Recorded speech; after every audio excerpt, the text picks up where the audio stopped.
अस्सलाम वालेकुम नाज़रीन, मैं हूं आपका मेज़बान सैयद शहरियार आसिम। आप लोग देख रहे हैं आज न्यूज़ की खुसूसी transmission ICC cricket world cup 2023। कुछ क्रिकेट हो जाए। आज साउथ अफ्रीका और बांग्लादेश के दरमियान मैच हुआ। साउथ अफ्रीका ने टॉस जीतने के बाद पहले बैटिंग का फैसला किया। पहले बैटिंग करते हुए 50 ओवर्स में 382 रन स्कोर किए 5 खिलाड़ियों के नुकसान पर। अगर हम बात करें डिकॉक की तो उन्होंने 174 रन स्कोर किए 140 बॉल्स पे, 15 चौके 7 छक्के, 124.29 का उनका स्ट्राइक रेट था। कॉल्सन ने 90 बॉल्स पे 49 रन किए और 8 छक्के लगाए। 183 के स्ट्राइक रेट से उन्होंने जो है स्कोर किया। बांग्लादेश की बैटिंग आई। बांग्लादेश ने 46.4 ओवर्स में 233 रन स्कोर किए और उनकी और टीम आउट हो गई। नसीम भाई, ऐसा लग रहा है कि साउथ अफ्रीका की जो टीम है ये तो इन्होंने क्रिकेट को बहुत ही आसान बना दिया। बॉल नहीं, इन्हें फुटबॉल दिखती है और जिस तरह की इनकी परफॉर्मेंस है तो हमारा जो जुम्मे को मैच पड़ रहा है अगला, मुझे तो घबराहट हो रही है अभी से। मेरे ख्याल जो लोग जुम्मा मिस करते हैं वो भी ना करें उस दिन, तो जाके सभी दुआ करें। जिस तरीके की बैटिंग इस वक्त साउथ अफ्रीका की दिखाई दे रही है, ठीक कह रहे हैं शरी भाई। 428, 2 मरतबा 380 से ऊपर, देन एक मरतबा 311, तो वो तो बिल्कुल फेयरलेस क्रिकेट खेल रहे हैं और इस अंदाज, इस ब्रांड की क्रिकेट खेलते हुए दिखाई दे रहे हैं कि जो बहुत कम आपको मिलेगी और इतने कॉन्फिडेंस के साथ खेल रहे हैं। क्विंटन डी कॉक, आपको पता है क्विंटन डी कॉक वो प्लेयर हैं कि जिन्होंने पहले से कह दिया था कि ये वर्ल्ड कप मेरा आखिरी वर्ल्ड कप है, मैं बहुत क्रिकेट खेल चुका हूँ। अच्छा। अब मैं जो है वो इसके बाद मेरी उम्र भी हो गई है, मैं रिटायरमेंट लूंगा। वो 3 सेंचुरियां बना चुके हैं। वो अपने आप को अभी रिटायर मान रहे हैं इस परफॉर्मेंस पे। वो कह रहे हैं कि मैं अब रिटायरमेंट लूंगा, मेरी एज हो गई, मैंने बहुत सर्व कर लिया। बहुत परफॉर्मेंस है क्विंटन डी कॉक की। और फिर इस वर्ल्ड कप में ख़ास तौर पे आज जो वानखेड़े स्टेडियम में उनका तो होम ग्राउंड की तरह है, उन्होंने बहुत क्रिकेट खेली है मुंबई इंडियंस की जानिब से IPL में, उनके की प्लेयर थे। तो इस ग्राउंड में खेलने का उनको एक्सपीरियंस जो है वो बिल्कुल एक होम ग्राउंड की तरह होगा। जो साउथ अफ्रीका के ग्राउंड्स होंगे जिनमें वो ज़्यादा खेले होंगे, इतने ही वो मुंबई में खेल लिए क्योंकि इतने एडिशन हो चुके हैं IPL के और बड़े की प्लेयर हैं। तो उस लिहाज से अगर क्विंटन डी कॉक की फॉर्म हटा दें तो क्लासन नीचे से आके जितने रन स्कोर कर रहे हैं, 183.67 का उनका स्ट्राइक रेट, 8 छक्के 2 चौके। हाँ, इतनी फेयरलेस क्रिकेट खेल रहे हैं। और अगर हम इस बॉलिंग के साथ मुकाबला करेंगे, ये जो बॉलिंग विकेटों में गेंद ही नहीं कर रही है, ये जो बॉलिंग समझ में ही नहीं आ रही हमारी कि स्पिनर्स क्या कर रहे हैं, फास्ट बॉलर्स कैसी बॉलिंग कर रहे हैं, तो हम इससे लड़ेंगे। अच्छा नसीम भाई, मैंने जो साउथ अफ्रीका की बैटिंग को ऑब्जर्व किया थोड़ा बहुत, वो ये किया है कि अगर 50 ओवर का मैच है ना तो उन्होंने पोर्शन वाइज बना लिया है। 20 ओवर्स तक वो ODI की तरह खेलते हैं, उनका स्ट्राइक रेट 6-5-6 होता है। बाकी के 20 to 40 ओवर्स वो T20 खेलते हैं और उसके बाद जो आखिरी के 10 ओवर होते हैं वो T10 बना देते हैं। ये उनको अब तक जो हमने ऑब्जर्व किया है। तो जो पाकिस्तान का इनसे मैच होगा तो पाकिस्तान को इन चीज़ों को अपने जहन में रखना होगा। देखिए, आज वानखेड़े स्टेडियम मुंबई का ट्रैक मुख्तलिफ है। वो चेन्नई में मैच होगा जहाँ हम अफगानिस्तान से हार चुके हैं और उस बॉलिंग ट्रैक पर भी हमारी बॉलिंग बिल्कुल करामत साबित नहीं हुई थी। हमने इतनी आसानी के साथ, जो अफसोस इस बात का है कि इतनी आसानी के साथ हमने रन्स बनवाए, 282 रन्स चेन्नई के ट्रैक पे। अगर आप नेदरलैंड को भी बॉलिंग देते ना, वो कम से कम 5 आउट ज़रूर कर लेते। हमने 2 आउट किए, हमने स्टम्प्स में गेंद ही नहीं की कि जहाँ पर हमें लगे कि हम आउट करने के लिए जा रहे हैं। बहुत सारी चीज़ें पाकिस्तान टीम के साथ ऐसी दिखाई दे रही हैं कि अगर हम उसी जगह पे बॉलिंग करेंगे तो मेरे ख्याल है वो 428 ना तोड़ दें, भले वो चेन्नई की पिच होगी। हम जिस लेंथ के ऊपर बॉलिंग कर रहे हैं, हर ओवर में एक ऑफ वॉली ज़रूर दे देते हैं आगे हम, और गेंद कर रहे हैं तो स्टम्प से बाहर और कि भाई कट लगेगा तो कैच होगा, कट लगेगा, आप उसको बांधें तो सही। जब विकेटों में बैट्समैन के गेंद आ रहा होता है वो बनता है थोड़ा सा, वो फंसता है थोड़ा। बिल्कुल जी, ये नसीम भाई ने वैसे खतरनाक सा अंदिया दे दिया। ये ना हो कि जो 428 का रिकॉर्ड है वो हम ही अल्लाह ना करे। इस पिच पे अगर ये बेंगलोर में होता, या ये मैच वानखेड़े में ही होता, या ये फिरोज शाह कोटला स्टेडियम में होता, तो मैं वाकई में कहता कि शायद इस बॉलिंग के साथ टूट जाएगा। लेकिन ये चेन्नई है कि जहाँ पे लो स्कोरिंग मैचेस होते हैं, लेकिन अल्लाह खैर करेगा, अल्लाह खैर करेगा। बाबर ने प्रेस कॉन्फ्रेंस की है, आइए चल के उसको देखते हैं। जी, ये थे बाबर आजम, और बाबर आजम की बातें आपने सुनी। कभी हम बैटिंग में चलते हैं तो बॉलिंग में नहीं चलते, और बॉलिंग में चलते हैं तो बैटिंग में नहीं चलते। फील्डिंग के हवाले से उन्होंने बात की। आतिफ, ये तो हम सबको ही पता है कि कभी बैटिंग अच्छी हो रही है तो कभी बॉलिंग अच्छी हो रही है। और जैसे कि बाबर ने कहा कि इस मैच में हमारी बॉलिंग अच्छी नहीं थी, हमारी फील्डिंग अच्छी नहीं थी, तो ऐसा लग रहा है कि जैसे जानबूझ के अच्छी नहीं की थी भाई। नहीं, बिल्कुल सही कह रहे हैं आप। जिस तरह यानी कि 288 रन चेस करवा दिए इन्होंने इजीली 2 विकेटों पर, तो ये आपके सामने तो बहुत बैड परफॉर्मेंस है पाकिस्तान टीम की। फील्डिंग और बॉलिंग देखें, आपके 400 रन हो, 250 रन हो, तो आपकी बॉलिंग ही बचाती है मैच। अगर बॉलिंग भी नहीं आपको सेव करके दे रही तो आप फिर कोई मैच जीत ही नहीं सकते। जिस तरह का जो टीम का माहौल चल रहा है, अब बाबर ने आज उसमें प्रेस कॉन्फ्रेंस में भी कहा है कि आपके सामने कि फील्डिंग हमारी बहुत नाकिस है, फील्डिंग में माइंड कहीं और है। तो ये तो बाबर की खुद की चॉइस थी ये टीम। आज बाबर कह रहे हैं कि टीम में मैं फील कर रहा हूँ कि एटीट्यूड नहीं है। एटीट्यूड की बात नसीम भाई इन्होंने करी कि एटीट्यूड नजर नहीं आ रहा, तो खुद ही अपने मुंह से कह रहे हैं कि उनकी टीम में एटीट्यूड ही उन्हें नजर नहीं आ रहा। देखिए यहाँ पर अभी दरमियान में खबरें चली थी बहुत सारी, हमारे दोस्त शुएब जट ने भी जो है वो कुछ एक ट्वीट किया था, वो आज हर जगह पे डिस्कस हो रहा है, जिसमें IS हम भी डिस्कस कर चुके हैं। आपने तो बहुत पहले कर दिया था। तो उसको भी जो है ना वो कुछ ज़्यादा ही जो है ना वो लेकिन PCB ने तरदीद की है उस बात की। मैं यही बात आपका कह रहा हूँ, पाकिस्तान क्रिकेट बोर्ड की जानिब से तरदीद आई है। उन्होंने ट्विटर के ऊपर कहा कि ऐसा कुछ नहीं है, लेकिन बाबर आजम ने आज ऐसे हाथ खड़े कर लिए।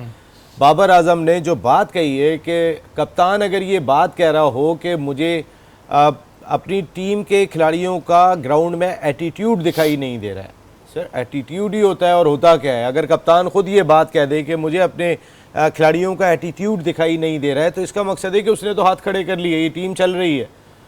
इस टीम को ये मेरे ख्याल है बाबर के इस स्टेटमेंट को पाकिस्तान क्रिकेट बोर्ड के आला हुक्काम को बहुत सीरियसली लेना चाहिए। अगर आपकी कैंपेन के 4 मैच बाकी हैं तो 4 मैच ही बाकी हैं, इससे ज़्यादा आपके पास अब कुछ नहीं बचा है। लेकिन अगर बाबर आजम अफगानिस्तान से शिकस्त के बाद ये बात कहते हैं कि हमारी बॉलिंग को मिडिल ओवर में जो प्रेशर डालना चाहिए वो प्रेशर नहीं डाल रही है हमारी बॉलिंग, इसका मकसद है कि बॉलिंग कप्तान ने बॉलिंग डिपार्टमेंट के हवाले से भी हाथ खड़े कर लिए, फील्डिंग से भी हाथ खड़े कर लिए, मेरे ख्याल है कल वो बैटिंग से भी हाथ खड़े कर लेंगे। आतिफ ने बात सही की कि बाबर आजम साहब आप लेकर गए टीम को, कोई और तो लेके नहीं गया। उन्होंने एशिया कप में कह दिया था 15 तो मैंने सोच के बाबर का अकेले फैसला नहीं था। मैं बार बार कह रहा हूँ, ये 3-4 खिलाड़ियों का एक ग्रुप बना हुआ था जो फैसले किया करता था पिछले 3-3.5 साल में। उसमें बाबर भी शामिल थे, उसमें और भी प्लेयर शामिल थे, रिजवान थे, शहीनशाह अफरीदी थे, शादाब, एक आध 3-4 प्लेयर थे ये कि जो फैसले किया करते थे। बहुत सारे फैसले बहुत सारे कोचेस उनके सामने बोल नहीं सकते थे। अब भी वो मनमानी करके अपनी टीम लेकर गए। अबरार के बारे में क्या इंजमामुल हक नहीं देख रहे थे शादाब की परफॉर्मेंस क्या थी? क्या इंजमामुल हक इस चीज़ पे कायल नहीं कर सकते थे बाबर आजम को कि शादाब को ले जाना ज़रूरी नहीं है, आप अबरार को लेकर जाएं, एक नई चीज़ आप दें। देखें ना, आप अपनी क्रिकेट के साथ ये लोग ज्यादती करते रहे और आज उसका समर बाबर आजम ऐसे हाथ खड़े कर चुके हैं कि भाई मेरे साथ जो है वो खिलाड़ी साथ नहीं दे रहे हैं। और मुझे अच्छी तरह याद है कि जब एशिया कप चल रहा था तब तो बाबर आजम ने बड़ी कॉन्फिडेंटली कहा था कि हाँ मैंने टीम सेलेक्ट की हुई है। मुझे समझ नहीं आता है कि ये इन प्लेयर्स को इतनी ज़्यादा अथॉरिटी कैसे दे देते हैं कि भाई इनकी मर्जी है, जो चाहे करते रहें। ऐसा जिद कर रहे हैं अपने अब्बू से कि नहीं मैं इन्हीं दोस्तों के साथ जाऊँगा पिकनिक पे घूमने। नसीम भाई, वसीम अकरम ने कहा कि 2 साल से फिटनेस टेस्ट नहीं हुआ। ज़ाहिर है फिटनेस टेस्ट नहीं हो रहा है तो प्लेयर की इतनी मनमानी कैसे हो गई कि जी वो फिटनेस टेस्ट भी नहीं करा रहे और फिर उसका रिजल्ट हमें जो है वो ग्राउंड में नजर आ रहा है फील्डिंग की सूरत में। भाई देखे ना, आप बहुत इंपॉर्टेंट पॉइंट है कि भाई इनका फिटनेस लेवल है क्या। आप किसी मैच में भी ये ड्रॉप नहीं होते। यही 12-15 जो आपने बनाए हुए हर मैच के अंदर, नेपाल के खिलाफ भी ये खेलेंगे, जो हॉलैंड के खिलाफ भी ये खेलेंगे, किसी मैच में आराम नहीं करेंगे। भले वो 80 रन दे रहे हो, वो उनके बारे में कहा जा रहा हो वो T20 के बॉलर हैं, वो इससे ज़्यादा के बॉलर नहीं है, 4 ओवर के बॉलर नहीं है, वो पूरे ओवर भी करेंगे। उनको तो अच्छा है 8-9 ओवर में रोकना पड़ता है कि वो सेंचुरी पे ना चले जाएं। 8 ओवर में 90 होते हैं, 9 ओवर में जो है वो 90 रन दे रहे होते हैं, तो वो तो अच्छा है कि वो सेंचुरी पे ना चले जाएं। मेरे ख्याल है जो लोग लेकर गए वो इस वजह से बचाने की कोशिश करते हैं। लेकिन मैं हारिस रऊफ की बात कर रहा हूँ, वसीम अकरम ने बात की तो गलत बात नहीं की है। डोमेस्टिक क्रिकेट खेलने जाके भाई जाके डोमेस्टिक क्रिकेट खेलो, कुछ लंबी बॉलिंग करो। यही आपके हर टूर पे होते हैं। नए फेसेस होते कितने, नए फेसेस जाते हैं तो जॉय ट्रिप करके आ जाते हैं। तैयब ताहिर गए, वापस आ गए जॉय ट्रिप पे। ये सऊद शकील ने एक छोटी सी इनिंग में इम्पैक्ट डाला था। आप यकीन माने तैयब ताहिर ट्रैवलिंग रिजर्व होते और सऊद शकील का कुछ पता भी नहीं होता। अगर तैयब ताहिर ने परफॉर्म कर दिया होता ना, क्योंकि बाबर ने नहीं कहा था कि मुझे पता है मेरे 16 कौन से होंगे, आप तो एशिया कप से पहले बता रहे हो मेरे 16 कौन से, तो तैयब ताहिर बेचारा कहाँ जाएगा, अबरार कहाँ जाएगा, कहाँ जाएंगे बाकी जातियों का बड़ा सिलसिला है जो पाकिस्तान टीम में चलता चला आ रहा है, ये अरसा दराज से चलता चला आता है। अभी हम ये देखने में आ रहा है हमारी कि कुछ प्लेयर्स के हाथ में जी पावर्स दे दी गई थी, जैसे चाहो वैसे चलाओ, जिसका रिजल्ट ये नज़र आ रहा है। और फिर एक बात कहूँगा कि पाकिस्तान टीम किसी घर की जागीर नहीं है। ये जो इतनी करोड़ों आवाम है उसका दिल धड़कता है हर बॉल के साथ, और जब इस तरह की चीज़ें आएंगी तो रिजल्ट आएंगे। और बहुत से सवाल हैं। वक्त तो एक ब्रेक का, ब्रेक के बाद हाजिर होता हूँ।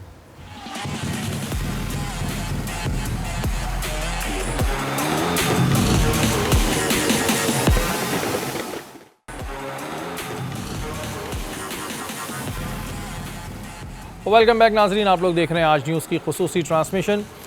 इस वर्ल्ड कप में हम देख रहे हैं कि काफ़ी ऐसी चीज़ें पाकिस्तान टीम के जानिब से आ रही हैं जिन्हें देखकर सवाल ये होता है कि आया पाकिस्तान टीम का मैनेजर कौन है, कौन इन प्लेयर्स को चला रहा है, या ये प्लेयर्स जो हैं ये बेलगाम घोड़े बन चुके हैं। नसीम भाई, मुझे आप मेरी वो कीजिएगा कि आया अगर मैं गलत बात करूँ या सही।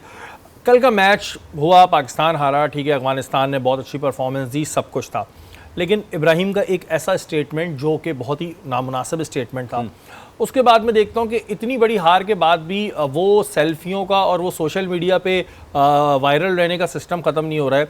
गुरबाज को बैट दे रहे हैं बाबर आजम सोवेनियर के तौर पे, क्या ये सही जस्टर है और क्या ये कोई सही टाइम है कि इस वक्त में या तो आप बहुत अच्छी विक्ट्री से जीतते और फिर आप उनको एज अ सोवेनियर या एज अ गिफ्ट बैट दे देते तो समझ आता, लेकिन इतनी हरकतों के बाद भी, इतनी शर्मनाक हार के बाद भी आप इन चक्करों में लगे। वो देखिए, जिस वक्त विनिंग शॉट लगा था शेरी भाई, उस वक्त वकार यूनुस, मैथ्यू एडन और एम बंगवा कमेंट्री कर रहे थे, और आप यकीन माने वकार यूनुस और मैथ्यू हेडन भी इवन के इतने शॉकिंग थे कि वो 31 सेकंड तक बोले ही नहीं थे। ये आईसीसी ने इनका क्लिप शेयर किया था। सोचें पाकिस्तानी कौम का क्या हाल हुआ होगा। नो डाउट, क्या हर आदमी डिस्कस कर रहा था कि यानी कि लोग जिन अल्फाज में इनको याद कर रहे थे, मेरे ख्याल है ये खिलाड़ी वहाँ पे बहुत अच्छी तरह जानते होंगे कि इस वक्त पाकिस्तान में किन अलकाबात से आपको पुकारा जा रहा है। आप अंडरस्टैंड कर रहे होंगे कि आप क्या बॉलिंग कर रहे हो, क्या बैटिंग कर रहे हो, लेकिन एक शऊर नाम की चीज़ होती है। आप इंडिया से इतनी बुरी तरीके से मैच हारे, वहाँ पर आपके पूरे ग्राउंड में आपके खिलाफ नारेबाजी होती है, वहाँ पर आपके चेयरमैन पीसीबी मैनेजमेंट कमेटी भी मौजूद थे। खैर ये उनके दायरे इख्तियार में तो नहीं था, लेकिन क्या उन्होंने पूछा था इस बात का कि बाबर आपको विराट से इतनी बड़ी शिकस्त के बाद बैट लेने की क्या ज़रूरत थी, या आप उस जगह पे नहीं थे? आपने क्या बाद में पूछा था कि जहाँ इतने कैमरे लगे हुए थे, बैट ली थी, शर्ट ली थी, शर्ट लेने की आपको क्या ज़रूरत थी? किसी ने भी पूछा? अच्छा, वो हमारे मैनेजर का नाम है सरदार रेहानुल्लाह। ओह, मैंने वो शीट पे पढ़ा, वो पाकिस्तान आईसीसी की शीट पे मैनेजर का नाम था सरदार रेहानुल्लाह। तो सरदार साहब, मैंने कहा भाई आपकी सरदारी चल रही है वहाँ पर, आप सरदार साहब रोक भी नहीं रहे हैं आप कि एटलीस्ट अभी इब्राहिम ने स्टेटमेंट पाकिस्तान के ख़िलाफ़ दिया है। दूसरे लफ्ज़ों में देखा जाए तो आप अगर इल्लीगल लोगों को सपोर्ट करने के ऊपर बयान दे रहे हो कि दूसरे लफ्ज़ों में कह रहे हो पाकिस्तान उन्हें गलत बाहर भेज रहा है, एक इल्लीगल लोगों को गलत बाहर भेज रहा है। पाकिस्तान का नाम इस्तेमाल हुआ है अब से थोड़ी देर पहले मैच में, ग्राउंड में इंटरव्यू करते हुए, वो तो साउंड सब जगह जा रहा है, आप नहीं सुन रहे थे? आपकी मैनेजमेंट कहाँ पर थी? क्या मैच हारने के बाद बिल्कुल सब हवास बाख्ता हो गए थे? आपने किसी ने भी जानने की कोशिश नहीं की कि भाई बाबर आजम साहब, या तो वो, मैंने कहा ना कि वो अथॉरिटी हैं, वो गुरबाज आए होंगे, शायद बाबर के जहन में भी नहीं होगा, वो शॉकिंग डिफीट थी, लेकिन कोई बात समझाने वाला हो कि भाई आप क्रिकेटर्स का एटीट्यूड क्या। मैं बार बार बुरद्वार मैनेजर की बात कर रहा था, एक ऐसे मैनेजर की बात कर रहा था। ये वर्ल्ड कप का टूर है, इंडिया में पहले से भी ज़्यादा मुश्किल हालात हैं। अब जो हुकूमत है वो पहले वाली हुकूमत नहीं है वहाँ पर। अब यहाँ पर मैं कह रहा हूँ ना कि हर जगह पे उस तरीके का माहौल नहीं है। इसके बावजूद आपने एक यंग मैनेजर को भेज दिया। जब ये वाक़या हुआ था जिसकी हम डिस्कशन कर रहे हैं, वो बराबर में खड़े हुए थे उस वक्त, आई विटनेस बताते हैं। खुश हो रहे होंगे, मैं नहीं, तस्वीरों में अगर ये ज़्यादा बीच में होते तो उस दौरान में मैं आपको बताऊं तो शायद ये टारगेट हो जाते हैं वहाँ पे। ऐसा कोई मसला नहीं है, मैं बता रहा हूँ, ये शायद आगे ये चीज़ें डिस्कस होती रहेंगी। नसीम भाई, मैं ये चीज़ नोटिस कर रहा हूँ कि जो पाकिस्तान टीम है या हमारे यहाँ एक ये बन चुका है कि जो प्लेयर्स भी हैं, ज़ाहिर है इस वक्त क्या उन तक की बातें नहीं जा रही। वैसे तो वो सोशल मीडिया के एक्सपर्ट बने हुए होते हैं, हर वक्त मोबाइलों में लगे अपनी पोस्टें शेयर कर रही हैं, जो हम बोल रहे हैं वो भी उन तक जा रहा है और पूरी कौम बोल रही है। एक वो कहते हैं ना, एक कान से सुनो दूसरे से निकाल दो, ये वाला नहीं बना हुआ। क्या करेगी कौम बेचारी, चीखेगी चिल्लाएगी, और फिर वो तो गाना गाया हुआ है, तुम जीतो या हारो हमें तुमसे प्यार है। नहीं, बिल्कुल सही बात है। नहीं, ये गाना बदलता चला जा रहा है। अब हमें करना चाहिए तुम हारते ही जाओ, हमें तुमसे प्यार है, क्योंकि जीतने वाला कॉन्सेप्ट हमें नजर नहीं आ रहा। सोशल मीडिया पे एक चीज और बहुत वायरल हो रही है कि अगला कप्तान कौन होगा। सरफराज की गूंज काफ़ी सुनाई दे रही है, उस पर भी हम बात करेंगे। आतिफ, आप बताएं कि ये सोशल मीडिया पे इस वक्त बड़ी गूंज है कि अगला कप्तान कौन है, और सरफराज को बहुत याद किया जा रहा है। मुझे 2015 का वर्ल्ड कप याद आ गया कि जब उस वक्त लोग कहते थे कि वकार यूनुस उनको चांस नहीं दे रहे, लेकिन फिर उसके बाद सरफराज ने जो है आए थे और फिर अपनी परफॉर्मेंस दिखाई थी। तो इस वर्ल्ड कप में भी अब दोबारा सरफराज का नाम क्यों आ रहा है?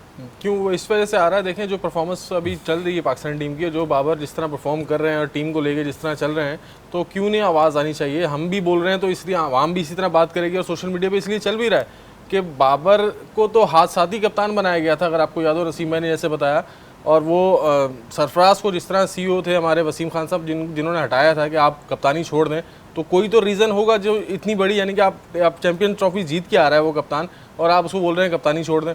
तो ये सब रीजंस हैं जिसकी वजह से आज टीम यहाँ खड़ी हुई है, और इसमें सब इन्वॉल्वमेंट जो है वो मैनेजमेंट है, PCB खुद इन्वॉल्व है, इनके अहम जो है किरदार वो इन्वॉल्व है बीच में, ये आप जहन में रखें। नसीम भाई, एक तो ये बड़ा चल रहा है टॉप ट्रेंड पे, अगला कप्तान कौन, इन्हीं दोस्तों में से कोई आना है किसी ने अगला कप्तान, और सरफराज का लोग बड़ा याद कर रहे हैं। देखिए, सरफराज जेन्युइन कैप्टन थे, सरफराज बॉर्न कैप्टन थे। सरफराज की गुफ्तगू जो पीछे से हुआ करती थी जब वो विकेट कीपर थे, हम सब इंजॉय किया करते थे। वो जिस तरीके से अपने बॉलर्स को, किसी को बाबा, किसी को मुन्ना, इस तरह भी कह, मोइन भाई जैसे किया करते थे हमारे। हाँ, मोइन भाई भी बिल्कुल इसी तरीके से करते थे। कई सारे विकेट कीपर, राशिद भाई को भी अगर आप देखें तो वो भी इंगेज रखना होता है, टीम को इंगेज रखना होता है। आप Sarfaraz as a leader engage रखा करते थे। देखिए, मैंने मोस्टली महेंद्र सिंह धोनी को देखें, सरफराज को देखें, मोइन भाई, राशिद भाई, विकेट कीपर कैप्टन ज़्यादा बेहतर होता है। वो सारी चीज़ को पीछे से खड़ा हुआ और ग्राउंड को भी देख रहा है, बॉलर के एटीट्यूड को भी पूरे मैच में उसने एक्टिव रहना है। वो एक्टिव है, वो हर चीज़ को जो है वो मॉनिटर कर रहे हैं। तो विकेट कीपर कैप्टन कामयाब रहे हैं। अगर आप थोड़ी सी हिस्ट्री उठा के देखेंगे तो कई सारे विकेट कीपर कामयाब रहे।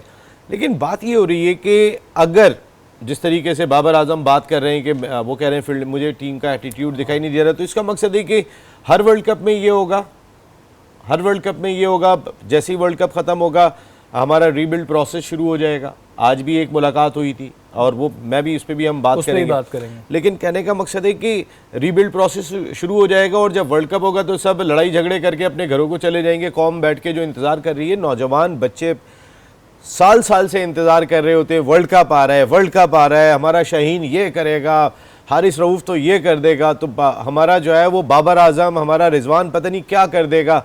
ये बच्चे ख्वाब सजा के बैठे होते हैं, इतने अरसे से उनके ख्वाब चल रहे होते हैं जो आप चंद लम्हों में चकनाचूर कर देते हैं। और जब आप बात ये करते हैं ना कि मुझे एटीट्यूड दिखाई नहीं दे रहा, और आप अपनी मर्जी की टीम लेकर गए होते हैं, तो उससे ज़्यादा तकलीफ होती है। सारी तकलीफ भी होती है। और जो बात इन्होंने की ना कि ये कुछ नहीं करते, हमें बेवकूफ़ बनाने वाला तरीका है, ये बेवकूफ़ बनाने वाला तरीका है। और यकीन माने मुझे कमर्शियल देख के इतना गुस्सा आ रहा होता है ना मैच के दरमियान कि उसमें तो बाबर आजम कभी छक्का मार रहे हैं, शाहीन भी विकेटें ले रहे हैं, सब हो रहा है, और जैसी मैच में आते हैं तो फिर वो सब गलत हो जाता है और पूरे मैच में हमें वो कमर्शियल देखना पड़ता है।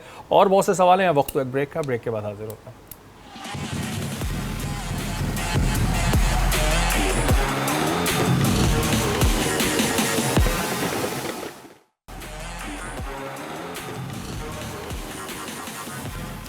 वेलकम बैक नाजरीन, आप लोग देख रहे हैं वर्ल्ड कप की खुसूसी ट्रांसमिशन। बात करते हैं इरफान पठान के हवाले से।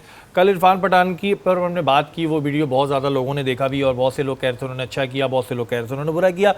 नसीम भाई, एक सवाल आपसे बनता है इरफान पठान के हवाले से, जो कल आपने किया था, क्योंकि टाइम कम था मैं उसको डिस्कस नहीं कर पाया। आपने बताया था कि जब इरफान पठान इधर आए थे 2006 या 7 में गालिबन, जी, तो हमारे बहुत सारे क्रिकेटर्स ने उनकी दावतें की थी, घर पर आए थे, बहुत खाने वाने खा कर गए थे। उनका किसी का बयान क्यों नहीं आया कि भाई ये जो डांस था ये आपका बनता नहीं था, एक दूसरी टीम जीती है, आप ICC की तरफ से हो, आपको चाहिए आप अपना ऑफिशियली काम करो, उनके घर जाके आपने जितना डांस करना है करें, आपको कोई मना नहीं कर रहा, पूरी रात उनके घर में आप नाचें, आपको कोई मना नहीं करता, लेकिन ग्राउंड के अंदर ऑफिशियली ICC का माइक लेके ये सूट नहीं करता। हमारे किसी प्लेयर ने क्यों नहीं बात की? देखिए, मुझे ऐसा लगा कि इरफान पठान जब यहाँ पर आए थे तो मैंने आपको बिल्कुल बताया, मैं खुद देखा करता था, हम उस वक्त बड़े यंग जर्नलिस्ट थे, टीम होटल में ही होते थे, इतनी बहुत ज़्यादा कोई सिक्योरिटी नहीं थी। फिर हमारा एक्रेडिशन होता था तो बातचीत होती रहती थी खिलाड़ियों के साथ। जब वो नीचे आते थे हम जाते हुए देखते थे खिलाड़ियों के, आज शाहिद खान अफरीदी ने दावत की हुई है, इरफान पठान और 2-3 क्रिकेटर्स जा रहे हैं, और ये नॉर्मल सी चीज़ है और अच्छे दोस्त हैं ये आपस में, इतनी क्रिकेट साथ खेली है तो दोस्त हैं, इसमें कोई शुबा नहीं है। उस वक्त सियासी हालात मुख्तलिफ थे, उस वक्त क्रिकेट भी हो रही थी, क्रिकेट डिप्लोमेसी बनी हुई थी, बहुत अच्छी डिप्लोमेसी बनी हुई थी। आज तो नरेंद्र मोदी साहब की हुकूमत में तो हालात बिल्कुल ही मुख्तलिफ हैं। इरफान पठान सियासी हो गए, ऐसा लगा कि कल उनके डांस से ऐसा लगा कि वो जो हम सियासी तौर पे भी देखते ना कि इंडिया अफ़गानिस्तान, हम ये बात देखते रहते हैं, कल उनके डांस में ये चीज़ दिखाई दी या वो पाकिस्तान की हार पे इसलिए भी बहुत ज़्यादा डांस करते हुए दिखाई दिए कि पाकिस्तान ने उनके दौर में हराया बहुत था, उन्होंने हैट्रिक की, उस टेस्ट में भी पाकिस्तान ने हरा दिया था उन्हें, तो अंदर से शायद वो भी एक खिफ्त चल रही होगी उनके कि मुझे पाकिस्तान ने इतना मेरे खिलाफ स्ट्रोक्स करे। इरफान बहुत अच्छे स्विंग बॉलर थे, इसमें कोई दो राय नहीं, और उन्होंने जो कराची में हैट्रिक की थी बड़ी ज़बरदस्त हैट्रिक की थी, लेकिन हार गए। नतीजा क्या हुआ था? नतीजा पाकिस्तान ने फिर जो उनको ठोका भी था, तो उसके बाद पाकिस्तान ने बड़े मजे से मैच हमारे क्रिकेटर्स नहीं बोले, और वो शायद सियासी मामलात में, हमारे क्रिकेटर्स शायद हो सकता है सियासी मामलात में पढ़ना नहीं चाहते हो, उनको भी सियासी लगा होगा ये मामला। हाँ, सियासी लगा होगा। फिर एक दफ़ा एक बात बता दूं कि भाई इरफान पठान, आप अफगानिस्तान टीम के होटल के कमरे में जाके जितना नाचना चाह रहे हैं नाचें, आपको बाखुदा कोई मना नहीं करेगा, जितना नाचना है नाचें। आईसीसी का माइक लेके ग्राउंड के अंदर इस तरह दूसरी टीम के अगेंस्ट नाचना ये गलत है, सिर्फ ये बात थी। अच्छा जी, पीसीबी के चेयरमैन को बहुत जल्दी ख्याल आया है ज़का अशरफ को कि उन्होंने फॉर्मर टेस्ट क्रिकेटर से और क्रिकेटर से मुलाकात की कि हम अपनी टीम को किस तरह बेहतर कर सकते हैं। ये कि अगले वर्ल्ड कप के लिए वो प्लानिंग कर रहे हैं। इतने टाइम से जब आप भी बता रहे थे और लोग भी बोल रहे थे कि भाई प्लेयर्स का किस तरह रिवैम होना चाहिए, किस तरह इनकी जिसे कहते हैं ना एक तरीके से जो एक बन चुके हैं कि हम ही हमें और कोई नहीं है, उन्हें बहुत जल्दी ख्याल आ गया है कि अब उन्होंने मुलाकातें की हैं कि अगले वर्ल्ड कप की तैयारी हो रही है। शेरी भाई, ये बेवकूफ़ बनाने का हरबा मैं पता नहीं हर वर्ल्ड कप के बाद से देख रहा हूँ। हर वर्ल्ड कप के बाद रीबिल्ड प्रोसेस शुरू हो जाता है। हम अपने आज जो उन्होंने एक नई टर्म लेकर आए थे कि हमारे यंगस्टर्स को एडवाइस देने के लिए मैं खिलाड़ियों से मिल रहा हूँ, और भाई आप दो चार चीज़ों की सवालात का जवाब दे दें, बाद में मिलिएगा। आपने वर्ल्ड कप में जाने से पहले आपने 3-3 साल के सेंट्रल कॉन्ट्रैक्ट दे दिए, आपने 60 लाख रुपए तनख्वाह कर दी। किस चीज़ की थी? आपको पता था कि क्या परफॉर्मेंस होगी? आपको पता था हम अफगानिस्तान से भी हारेंगे?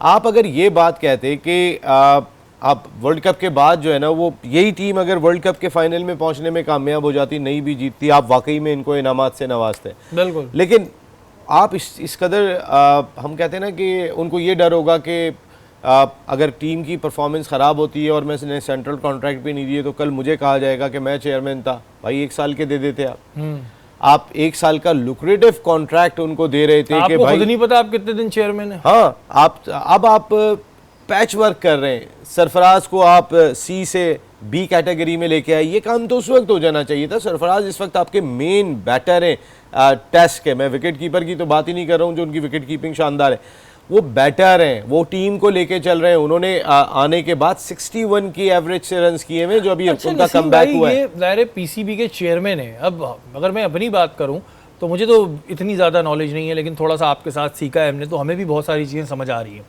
ये चेयरमैन बने हुए और इन्हें अब ख्याल आ रहा है कि जी मैं मिलूं और ये करूं, तो ये सिर्फ हमें बेवकूफ़ बना रहे हैं कि अभी इतनी सारी बुराइयां आई हुई हैं तो जी मैं आओ सबसे मिल लूँ, ताकि जो मुझे शक है कि ये ज़्यादा शोर करेगा तो उसको भी मिला लूँ अपने साथ।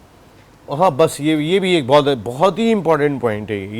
ये मैं समझ गया आपकी बात, और ये भी एक पॉइंट है कि इससे पहले कि सारी तोपों का रुख मेरी तरफ हो, तोपों को अपने साथ ही रख लो। हाँ, उनको भी कॉन्ट्रैक्ट दे दो। हाँ, देखे ना, आज आपने जो अपना एलामिया जारी किया है उसमें आपने 3 क्रिकेटर्स की बात की कि वो वहाँ पर पहुँच गए। यूसुफ भी गए, आकिब जावेद थे, इंजमाम उल हक थे, वो तो थे ही वहाँ पे।